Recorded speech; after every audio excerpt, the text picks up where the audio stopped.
Hi, Patricia. How are you? I'm good. How are you? I'm doing great. To start, I like in this season how it's the first episode, we don't know what's going on with her, but by the second, we kind of have more of an idea of what happened after season one and where she's heading in season two. For you, when you end a season on a cliffhanger and then you start to get scripts for the next season, what is the most exciting part about that cliffhanger and seeing the resolution of it as an actor?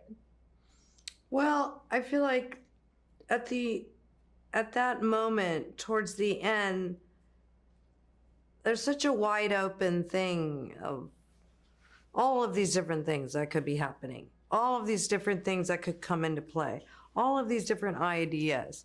And so talking to the writers, talking to Dan and talking to Ben just to kind of understand what direction are we going. And there's certain things at the end of this season that we had talked about at the beginning of the first season. So it's nice that those things start to kind of reveal themselves. But I think Cobella's in such a strange place that she's never been in. This loss of power and this corporation that she's, so committed to. Yeah, and I also love that we still get to play a little bit with the neighbor dynamic between her and Mark because Adam Scott's my favorite TV actor. I would love to be his neighbor. But I do love that that is still like a theme, and this time it's a little bit more aware. How fun was kind of filming, especially in the second episode, filming that scene with Adam where they have that kind of back and forth, and it is she no longer has the upper hand and doesn't know that she sees him every day at work. Yeah, all of that. That's hard to walk away from. It's hard to be revealed, I think, for her. She's frustrated. She's angry at Lumen. She's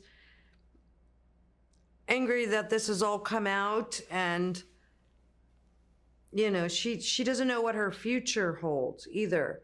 And she wants to tell him certain things to spite Lumen, but she chooses not to. Yeah, I love that scene. I was like, I might be watching this on repeat because I think it's so much fun to watch those two kind of go back and forth. But for a last quick question, I really like the kind of slow burn sci-fi feel that this show has. And I like that that is continued in season two, and we're not just like rushing into answers. For you as an actor, how much fun is it to kind of map out like a character's intentions over time when it is such a slow burn into that kind of science fiction world? I mean, there's so many characters in this and so many new things start happening this season. Again, I am happy that some of the things that we talked about early on are coming to fruition at the end of this season, but this is such a strange world, and there's these rules that nobody even knows what's happening, including people who have worked for Lumen for many years. There's many, many layers of need to know, who needs to know what. But I think it's interesting this season that the first season was so claustrophobic and interior, and this season, as it goes on, we become more exterior and a little more that we're learning about the outies. And then the innies are having more grown-up conflict within themselves.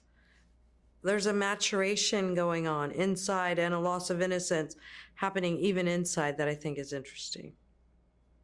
Yeah, I can't wait for everyone to get to see season two. I love the show very much, and thank you so much for talking with me today. I appreciate it. Thank you. Appreciate talking to you. Thank you. Have a great one. Thanks, you too.